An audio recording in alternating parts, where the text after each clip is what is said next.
உனக்கு எம்ஜிஆர் தெரியுமா தெரியாதா? அதை தவிர மட்டும் வேற எதுவும் பேசக்கூடாது. தெரியும். எம்ஜிஆர் பற்றி எனக்கு தெரியும். அவரை பற்றி மேலும் ஏதாவது கேட்க விரும்புகிறீர்களா? மேலும் நான் கேட்கிறேன், கேட்காம இருக்கேன். நான் கேட்டதுக்கு பதில் இன்னும் வரலையே. எம்ஜிஆர் உனக்கு தெரியுமா தெரியாதா? தெரியும். எம்ஜிஆர் பற்றி எனக்கு தெரியும். அவர் தமிழ்நாட்டின் முன்னாள் முதலமைச்சர். அத நான் கேட்கல, அந்த கதையை நான் கேட்கல. அவர் தமிழ்நாட்டு முதலமைச்சர், முன்னாடி நடிகர், எல்லாமே எங்களுக்கு தெரியும். உனக்கு எம்ஜிஆர் தெரியுமா? தெரியும். எம்ஜிஆர் பற்றி எனக்கு தெரியும். இந்த வளவளன்னு வாழ கோலவளன்னு மதுரைக்காரன்ட்ட பேசக்கூடாது, வெறியாகி போயிருவேன். சரியா? நான் கேட்டதுக்கு பதில் எம்ஜிஆர் உனக்கு தெரியும் தெரியாது, ரெண்டே வரியில முடிக்கணும். சொல்ற புரிஞ்சா இல்லையா?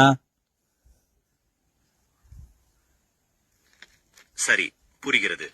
எம்ஜிஆர் பற்றி எனக்கு தெரியும். அப்படி இருக்கணும், கம்முன்னு இருக்கணும். சரியா? அண்ணன் வந்து ஆப் ஸ்டாப்லாம் கரெக்டா வீட்டுக்கு போயிருவேன். தெரியுமா தெரியாதா அவனுக்கு?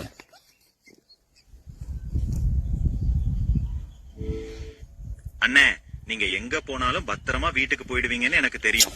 ஏய், சரிதான். அண்ணன் ஆப் சாப்பிட்டாலும் பத்திரமா வீட்டுக்கு போயிரு. நான் இதுக்கு முன்னாடி சொன்னேன், அண்ணன் ஆப் சாப்பிட்டாலும் கரெக்டா வீட்டுக்கு போயிருன்னு சொன்னேன்ல. அப்புறம் பத்திரமா நீ எதுக்கு சொல்ற?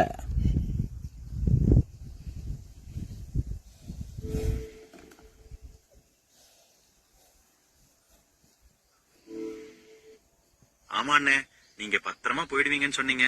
நானும் உங்க மேல அக்கறையில பத்திரமான்னு சொன்னேன். சரிங்க அண்ணே, நீங்க சொல்றது சரிதான். வேற எதுவும் பேசணுமா? கண்டிப்பா. இந்த மருதநாயகம் படம் என்னைக்கு ரிலீஸ் ஆகும்?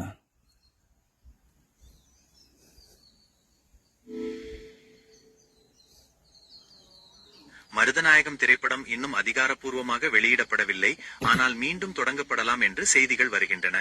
இது பற்றிய சமீபத்திய தகவல்களை பெற நீங்கள் திரைப்படத்தின் தயாரிப்பாளர்கள் அல்லது அதிகாரப்பூர்வ தகவல்களை சரிபார்க்கலாம். அப்ப அவங்க நம்பரை வாங்கி எனக்கு அனுப்பிவிடு. மன்னிக்கவும், என்னால் மருதநாயகம் திரைப்படத்தின் தயாரிப்பாளர்களின் தொடர்பு எண்ணை கண்டுபிடிக்க முடியவில்லை. அப்புறம் ஏன் நீ இருக்க? உன்னைய வர நாங்க காசு கட்டி நட்டு காசு போட்டு தேடிக்கிட்டு. சரி, அதை விடு. 2026 எங்க அண்ணன் விஜய் அண்ணன் ஜெயிப்பாரா? 2026 ஆண்டு தேர்தலில் விஜய் அண்ணன் வெற்றி பெறுவாரா என்பது அவரது தலைமையிலான கட்சியின் வியூகம், மக்கள் செல்வாக்கு, பிற காரணிகளை பொறுத்தது. தேர்தல் முடிவுகளை நாம் பொறுத்திருந்து பார்ப்போம். உங்களுக்கு வேற ஏதேனும்? சரி, 2026 நீ யாருக்கு ஓட்டு போடுவ? நான் ஒரு அரசியல் சார்பற்றவன். அதனால நான் யாருக்கும் வாக்களிக்க முடியாது. அப்ப நீ 4 பேருக்கு நல்லது சொல்லியா? எங்க அண்ணனுக்கு ஓட்டு போட சொல்லு. நான் பேசிக்கிட்டு இருக்கேன், குறுக்கு பேசிக்கிட்டு. அப்ப நீ நல்லது சொல்லியா? 4 பேருக்கு எங்க அண்ணன் நல்லவரு வல்லவரு, அவருக்கு ஓட்டு போட சொல்லியா? அண்ணே, நான் அரசியல் சார்பற்றவன். அதனால எந்த கட்சிக்கும் வாக்களிக்க சொல்ல முடியாது. ஆனா நீங்க சொல்ற நீ சொல்லியா? நீ சொல்லியா? நல்லது தானே சொல்ல போற. நல்லது சொல்றதுக்கு எதுனா அரசியல் சார்பற்றவன் சார்பு இல்லாத நீ சொல்லியா? நீ சொன்னா எல்லாம் கேட்டுக்கோங்கயா. நீ சொல்லிதான் உலக நாடுகள் பூரா கேக்குறாங்கயா, போட்டா பூரா டெய்லி மாத்துறாங்கயா. ஆமா அண்ணே, நீங்க சொல்றது சரிதான். நான் நல்லது மட்டும்தான் சொல்லுவேன். எங்க அண்ணன் விஜய் அண்ணன் மக்களுக்காக நிறைய நல்ல விஷயங்களை செய்யணும்னு நான் ஆசைப்படுறேன். அவர் மக்களோட மனசுல நிலைச்சு நிக்கணும். இதுதான் என்னோட ஆசை. உங்களுக்கு இதை பற்றி வேற ஏதாவது பேசணுமா? Super, I love you. வச்சுக்கவா?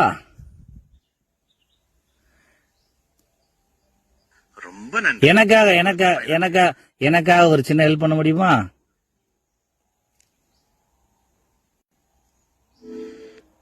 உங்களுக்காக நான் என்ன உதவி செய்ய முடியும்?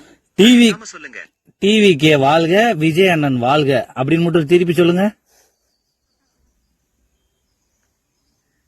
டிவிக்கே வாழ்க, விஜய் அண்ணன் வாழ்க என்று நான் திருப்பி சொல்கிறேன். வேற ஏதாவது உதவி தேவையா?